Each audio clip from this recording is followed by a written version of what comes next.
what's happening here is the industrial borehole the Enugu state government is constructing for water scheme, for the state water scheme.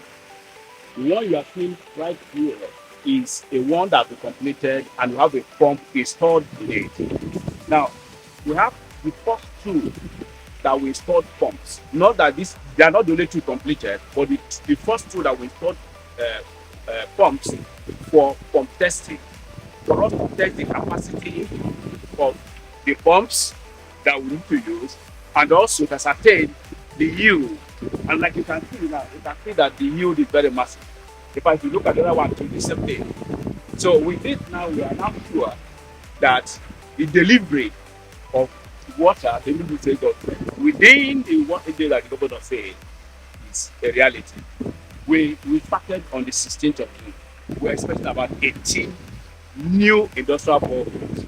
So what we are having, like the other one, we pumped the other one yesterday, and we are having a 150 cubic per hour.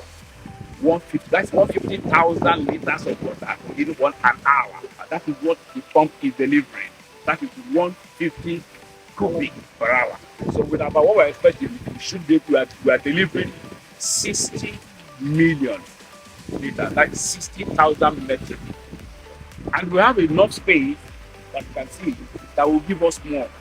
So even if we want to give, if Enugu demands 200,000, 500,000, 1 million metric of water, we should be able to get it. We will get it from here. By the middle of September, we are done with the construction of the borehole, and then we will move into the next stage, that which is what now?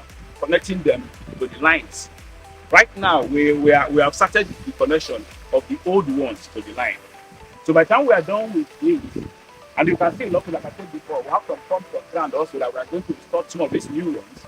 And then while the new lines will be on, so as soon as we are done with the new line, we connect them to the new lines, connect these holes to the new lines, and then you have the water as the governor told the people.